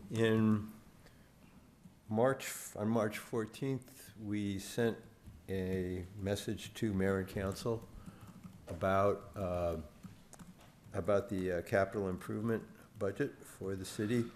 I'm not sure you received it prior to the work session. So I am here just to say what we said at that time. We would like to thank you for the opportunity to provide feedback on the fiscal year 26 budget for Complete Streets projects. During the council meeting held on January 14, 2025, members of council requested that the committee review and recommend project priorities for the upcoming fiscal year. Following discussions with city staff and consideration of staff capacity and other ongoing priorities, the council respectfully recommends prioritization of the following projects. And as I talk about them, I will make additional comments to what's in this letter. First, postpone the Bodwin Avenue project and reallocate funding to implement a sidewalk project at Duke Street and St. Andrews Place. We understand why city staff initially recommended the Bodwin Avenue project. They are trying to have it as a rule that when there is a park or playground, that there should be a sidewalk leading to it. However, our current view is that there isn't a lot of traffic on Bodwin. And that means that from a safety point of view, there may be a higher priority. There is a higher priority in our view. That priority is the bus stop in the area of Duke Street and St. Andrews Place in College Park Woods, which we believe is an objective criteria not very safe without sidewalks. Second, we would like to implement a bike lane along the north side of Edgewood Road, extending west to Route 1, which would both protect cyclists and reduce traffic speed, making children crossing Edgewood to the school bus stop at 49th and Edgewood safer. So there is a bus stop for schools other than Hollywood Elementary that is near Hollywood Elementary. Children are supposed to cross Edgewood Road to get to it. Edgewood Road is after Rhode Island is the major road in North College Park. The proposal here is to narrow it so that it is so that the traffic is reduced, or the traffic speed is reduced, and so that we would not only increase the safety of bicyclists on Edgewood, but also increase the safety of children crossing Edgewood. Third, prioritize and implement sidewalk installation around Branchville Avenue, Locust Spring Road, and the corresponding block of Rhode Island Avenue. That is, of course, in the 2nd District. If you've been there, you know. It's not easy. You would have to be a very fit pedestrian to navigate that area without trouble. Fourthly, for FY27 and forward, the Rhode Island Avenue corridor, additional bike lane barriers and intersection improvements to enhance safety and accessibility along the corridor. That's referred to by, I guess, North College Park Civic Association as continuing the trolley trail. So we appreciate your consideration of these recommendations as you deliberate the FY26 budget, and look forward to continued collaboration to enhance safe and accessible transportation in the city. Thank you. Thank you. Thank you for coming and speaking, and thank you for your continued work with the bicycle pedestrian community. Appreciate that. Anyone else wants to speak on the budget? This is the public hearing time. If you want to speak online, please raise your virtual hand. We'll allow you to speak. 3, 2, 1. All right. With that, let me declare that public hearing on this budget item has been held. Yeah, question to staff? Question to staff, are we going to keep the record open for additional resident comment until Friday? Yes, ma'am. Okay, thank you. Yeah, maybe the council will be approving the budget on the 20th, so we could potentially give the, So we have a work session next week, that's why I'm asking if we can keep it open to Friday, and that way all the comments, well, Thursday, and all the comments Yeah. can be given to mayor and council on Certainly. Friday to review for next Tuesday's work session. and, yeah, that's an opportunity, but we can also make an amendment, the council can make an amendment on the 20th before adopting as well. All right, so public hearing has been held, we are not going to vote on this tonight, we'll be discussing it in the work session, any potential changes next Tuesday's work session meeting. Please keep sending your comments if you haven't already. All right, thank you. We have the one last item, which is the action items, 25G45, and this is about the approval of comments on the Maryland National Capital Park and Planning Commission budget. And this will be taken by our Assistant City Manager, Mr. Gardiner. Thank you, Mayor. This is our annual kind of review and comments to Maryland National Capital Park and Planning Commission regarding their annual budget. As you know, on our tax bills, we are charged approximately what we're charged in the city for property taxes, about almost 30 cents per $100 of assessed value goes toward the commission planning and Parks and Recreation funding. And in looking at the proposed FY26 budget, there are a number of projects that we've asked for in the past and are being funded this year. A couple of things that I've noted in your agenda item include the North College Park Community Center. The commission has funded about $26 million for that project. Several years ago, the city council agreed to, I believe, provide up to $1.5 million in assistance to bring that project to fruition, and we'll be working with the commission on that. I have the tentative timeline. They're hoping that it will be done more quickly than the timeline, which has final completion in 29. But we'll be seeing, hopefully, some construction on that site in the fall of 27. A couple nearby projects. The Dinosaur Park in Laurel is budgeted for a major upgrade, and so hopefully we'll see something about that. We've advocated for a pedestrian bridge over the Northwest Branch near the Junior Tennis Champions Center. And as you know, last year, the state put $2 million in the budget for that project. The feasibility that Park and Planning has initiated should be completed at the end of this month, and we'll have a better sense of what the recommendations are for either the proposed bridge route or other options for that project. But there's no additional funding right now proposed in the Park and Planning budget beyond the $2 million that is from the state. We learned just a couple days ago, I believe, that the commission is putting into this budget improvements for the College Park Woods Park, which we've advocated for, as well as Jocelyn Pena-Melnick.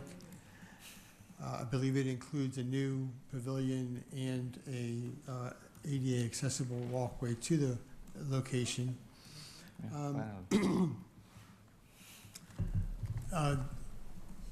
The commission will be doing some tree trimming starting this fall around the College Park Airport. That has been budgeted. We've already reached out to commission staff to make sure that we work well together in identifying what's needed. And then a couple other projects that I learned of recently. The ice skate rink off Campus Drive has about $2 million in the budget for this year, and down the road they're looking for a major renovation of about a $30 million project. So that had been previously planned, but because of the fire at the ice skate rink in South County a couple years ago. The money was shifted. Okay. So I think that's all I have in the packet. I provided a draft letter for your consideration to send. Yeah. If you'd like, we can discuss that or make amendments to that. Thank you, and thank you for reaching out to the airport about the tree trimming project. Last time it happened, it didn't go pretty well. There's lots of concerns in the community, so we hope that this doesn't happen again. So the community was pretty much shocked seeing the extent of the tree cutting that happened. Mayor Protem? Thank you, Mr. Mayor. Thank you, Assistant City Manager Gardner, for putting this together. I have no problems with it. Just a minor tweak in regards to the letter. I feel that it's very important that we add the at-large council members when we send correspondence to the county council, because they are a part of the complement of who represents us as well. And if there ever is a need to make sure that they understand what we're doing, I think it's vitally important that we do so moving forward with any correspondence to the county. Sure, thank you. Sure, thank you. Any, Mr. Hill? Sorry, you probably raised your hand first. I neglected to It's fine. call it. Well, you touched on the comment I was going to make about the tree trimming, issues we had in the past. I know that, we have the Tree Landscape Board, we have the Airport Authority Board, and I think that they need to be more coordinated with these efforts. So, because I know that, if I recall correctly, there was an option to, instead of trimming the trees as much as they did, that they could have used some night lighting. It was more for the night landing issues. Yeah, John, you might know more about this. No, you don't. It's your district. He's going to comment on something else. I don't know anything about night landing. I'm sorry. I'm sorry? Oh, okay. I had my hand up for a different purpose. Okay. Yeah, so yeah, we if we could work, do better this time with them, be more coordinated with what they're doing. Yeah, TLB was pretty much involved last time in communicating with the airport, so they know all the history. Yeah, that's a good idea to get them involved after. You're right, unfortunately. Mr. Rick? So one thing that I'm tracking on, and I don't want to, I know that this topic has been a hot topic of conversation for the last couple of years, but I haven't raised it in past years, sort of hoping that the Park Service would take care of it on their own, but it doesn't seem to be happening. The Calvert Community Park in District 3 has equipment that's past its useful life. It's at about 20 years old and has a basketball court that's never been resurfaced. So, I don't know whether it's appropriate to put it in, as a note here, perhaps expressing our interest in examining, some modest upgrades or new or time for new equipment at that particular facility. I think we never requested it before, and it's often overlooked. But I think it's about time. Thank you. Does the council agree adding this? Second. Looks like we're in agreement. I agree. Thank you. Sounds good. Mr. Ranker? I was agreeing. Oh, okay. You all agree. Mr. Hill? One more comment. I'm glad you mentioned that because up in our neck of the woods, the Cherry Hill Park.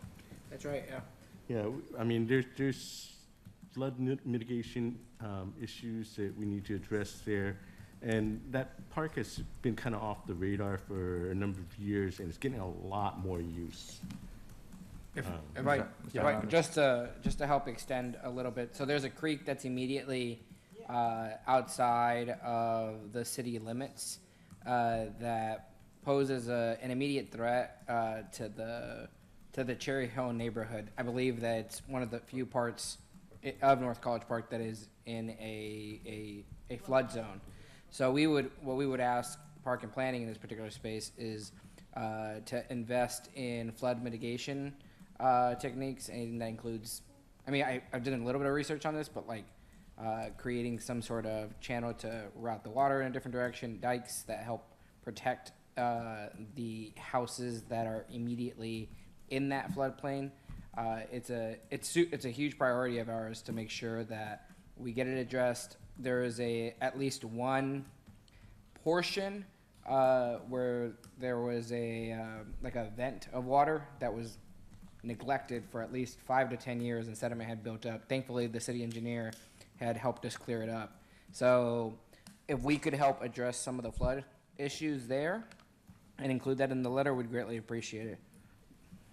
Yes, I believe there was a FEMA grant for watershed that we did not get, but if they, if we can look at it, the work that we would have done if we got it, and coordinate, some kind of efforts with the park planning, that would be great. Thank you.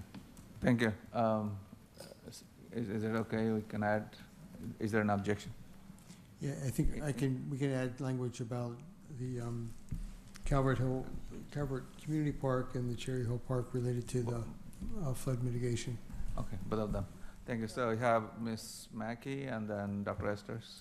I'm just wanting the city engineer to be involved in this because my colleague and I used to represent that, and we had done this in the past, and he's aware of the different stuff. So just make sure he's in the loop. Thank you. Thank you. And Dr. Esters, and then Mr. Hernandez again, second bite. I just wanted to ask about our goal in putting all of these items into this letter, because I think it's all important. Please don't get me wrong, but considering where we may be in a number of agencies strapped for funds, is our goal to ensure that they understand all that we need and hope for what they can give, or do we want to be more thoughtful and strategic in putting forth things in this particular letter and then continuing to advocate for the things that we need overall? Yeah, so far, I believe we are only, in the draft letter, I think I can only see 2 items. Am I correct?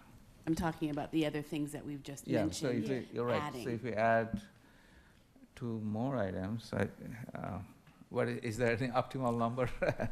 Well, I think how many items we can ask? based on the recent news about the College Park Woods gazebo, we can change that from a request to a thank you. Yeah. And I think to Dr. Escher's point, we can kind of soft play the ask for the 2 items that have been mentioned, and note as ongoing discussion, a future need, something that isn't maybe a flat out. Thank you. Yeah. Put this in the budget today. Is that And okay? then. Yes, without going hard. Yeah. Well, I think the gazebo and the ADA project, I mean, that was a few years of communication, not just by us, but by Delegate Pena Malnick and County Councilmember Olson, I'm sure Councilmember Denogue as well. So we can bring these items and request up from other people as well. Yeah, it's currently showing as a request, so we can move it to the thank you section. Yeah. On the top. Yeah, thank you. So, Mr. Hernandez? So I don't necessarily know how much of the land that we have in College Park is actually Maryland Park and Planning, but it's a quite large number. And just to counter Council Member Esther's delivered point, I mean, there's just it's so large that they don't know where attention is needed, right? And it's just what happens in the city. That's why we have residents send us emails to highlight some of the issues across the city. So I'm hopeful that that's what this letter can do, unless you really think, and I defer to you all who have been here a little longer, that we're going to get these things addressed. If not, then I'd like to add the fact that in the Hollywood Park, that's also another Maryland Park and Planning, we have a number of issues that need to be addressed. I think there's a light for the baseball field that has been out for quite some time. There's trees that are still graffitied from over the summer. and that whole space could just be addressed. And I don't know if you all think that the delivery mechanism is better perhaps through a side conversation with Maryland Park and Planning. But I defer to you all. I just want to make sure that that's also mentioned in this discussion. This could be come from their maintenance budget instead of CIP, but this is a CIP, right? Right, yeah, I think some of those probably are better with conversations with staff, Yeah. perhaps with county council members, but they, as you indicated, they would not necessarily need to be a discrete capital budget. Yeah. They could pull it from other funds, But, yeah, and hopefully they will. but these are good items and I please- appreciate it. Thank you. as long as those are done, right? I mean. Right, yeah. that's So, allowed I to- mean, I think I'll prioritize the Cherry Hill neighborhood, but we'll have a side conversation for Hollywood Parks, and maybe that's through the city engineer or whomever you Yeah. all recommend. So He has thank a- you. He has a good connection on that. Mr. Rankin, did you raise your hand? No, okay. Mayor Protem? I just want to also add, and thank you, Dr. Estes, for your point. I do want to add that we do need to be mindful of other competing municipalities where they're asked.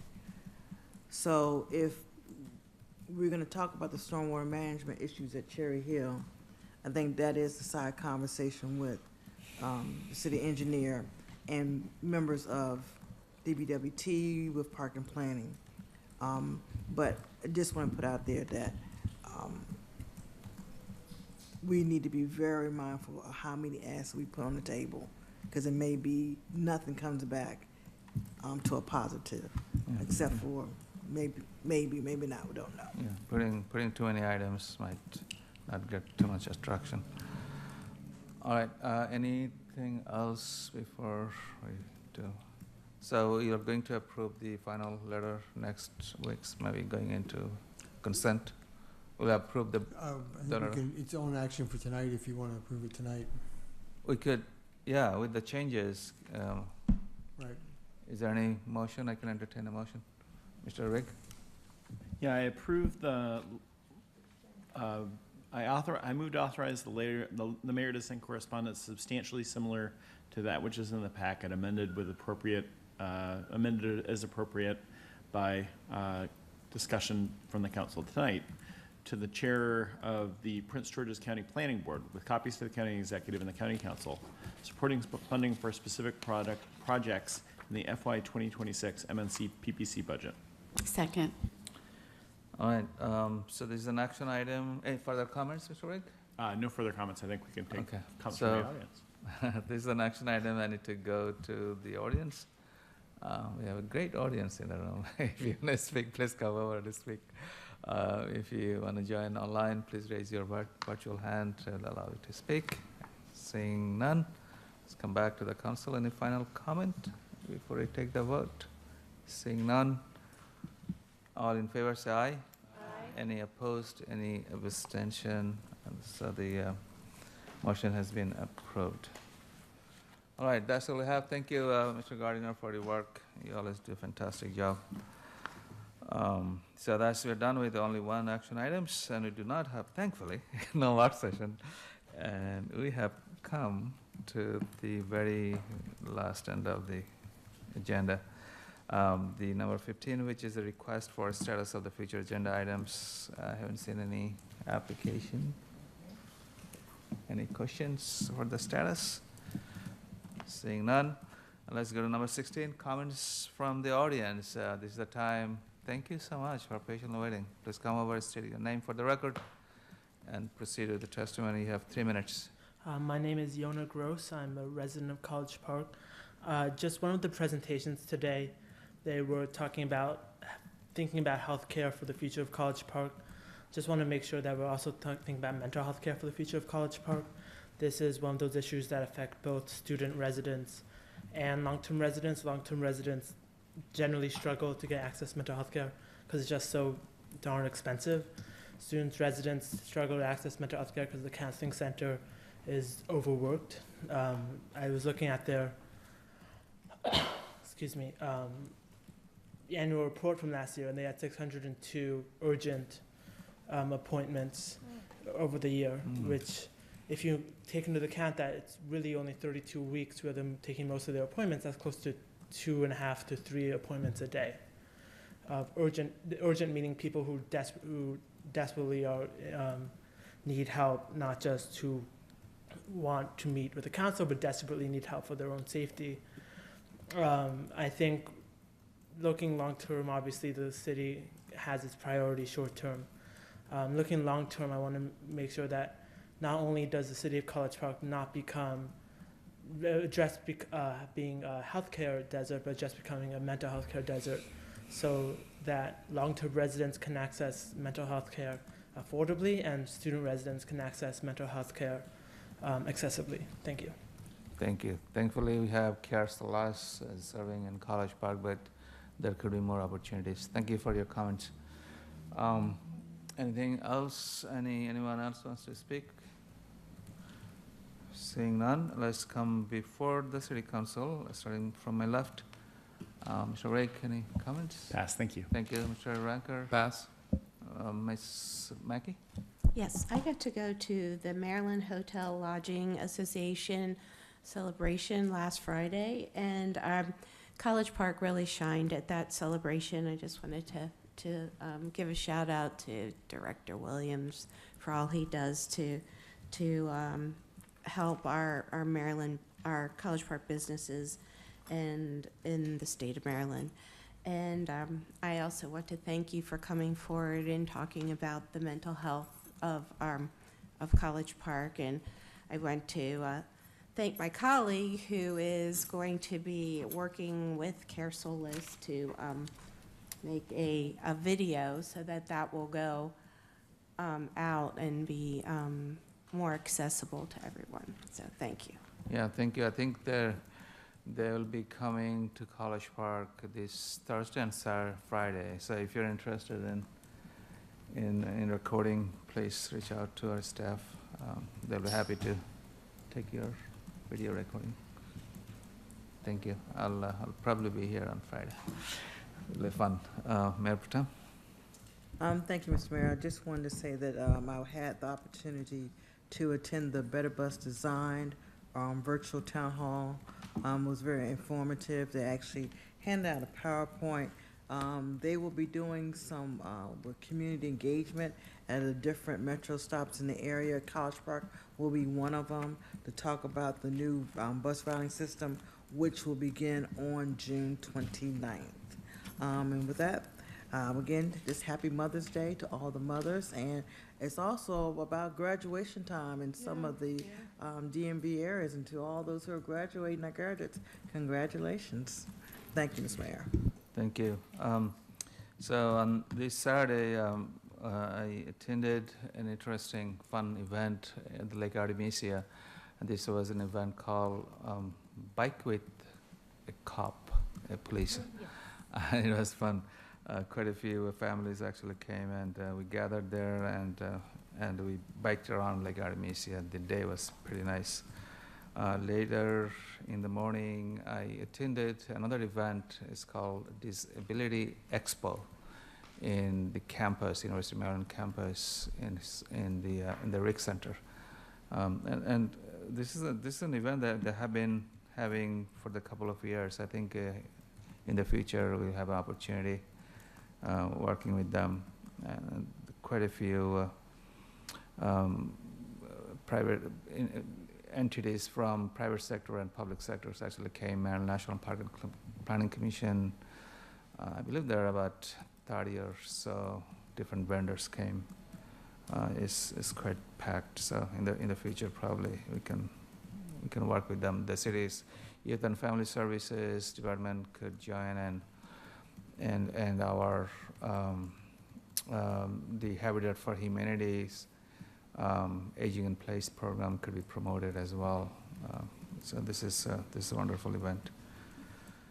And I did attend the other events in the community, like the Lakeland rededication, and it was very nice to see. I think most of the council was there.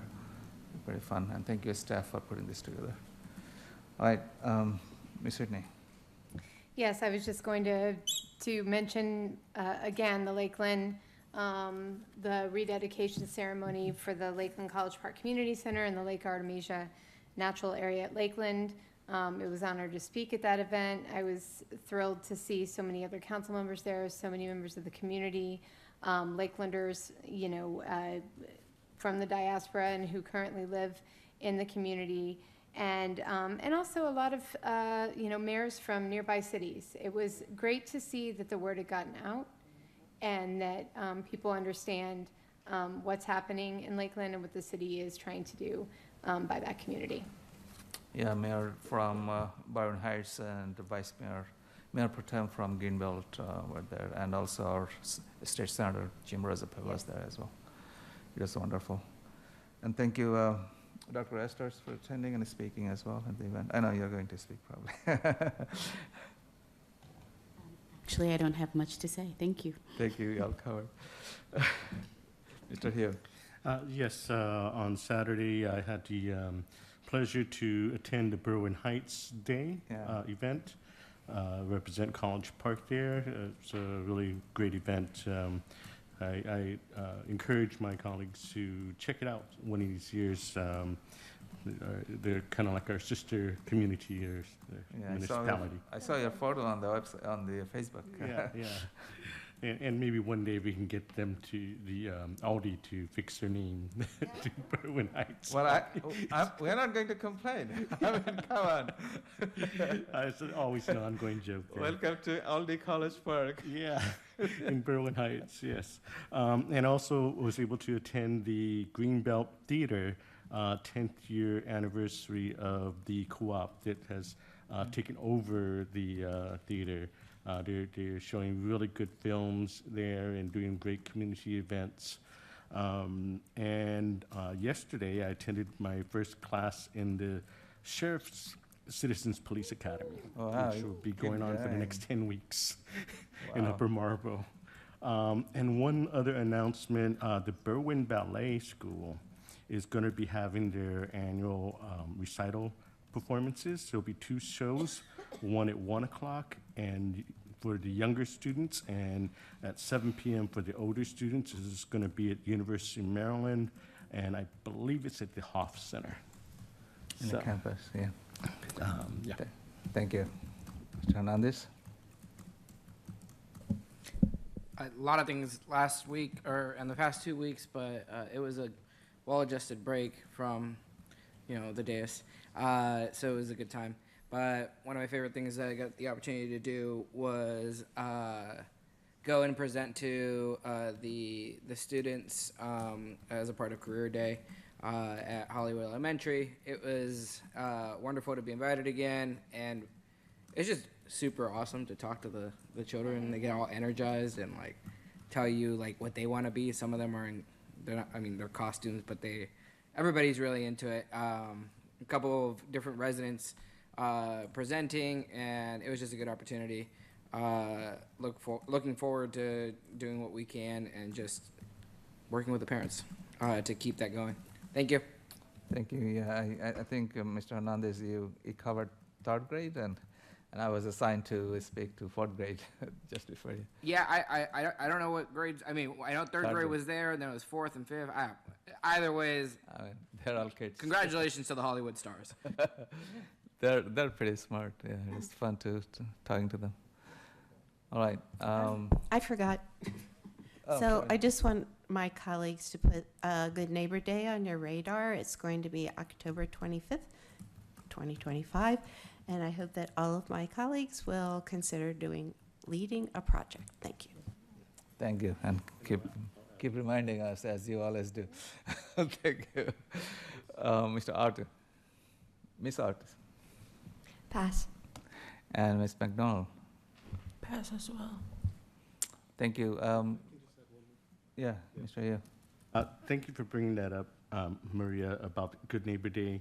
I was going to mention that when I saw your hand up, and I expected you were going to mention that. But Good Neighbor Day is successful by having projects selected by the community.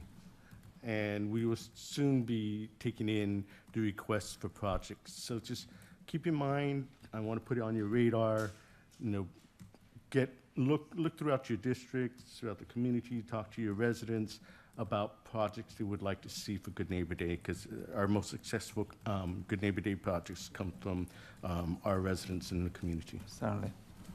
Mr. McDonald, do you have? You passed. So before we go to Mr. Young, I forgot to mention one thing. So many of our neighboring cities and towns, they had an election yesterday. Yesterday? Yeah, I think yesterday. And there have been some changes. I noticed the city of New Carrollton and Cheverly, they had new mayors. I mean, probably the old elected officials came back. And there are some other changes in the council members as well. Some of the council members got reelected, and some of them, there have been new council members. So I want to thank them who have served or re-elected or newly elected for their public service. That's all. That's the message you have. Thank you. Mr. Young? I just wanted to mention that for the rededication ceremony, for those residents and council members who were not able to make that event, we are putting together a video so that we can kind of capture that moment for a number of people, and particularly our Lakeland residents as well, and build on the history of Lakeland so what we know is to come with a few of the venues that will be available to them with the LV Collective project. So we are working on that. We'll let you know when that is ready for everybody to see. Also, I just wanted to remind you that next week is the last week that we will have our student liaisons with us. This is their second to last meeting. Next week is their last meeting. But make sure we say all of our goodbyes and to them, but it's never forever for us as well. So look forward to seeing them next week and celebrating them. Yeah, we have something special for you. Thank you. All right, so we have come to the very last end of the meeting, and at this time, I'll entertain a motion to adjourn. Second. All right. All in favor, say aye. Any opposed, any abstention? We are adjourned. Good night, College Park.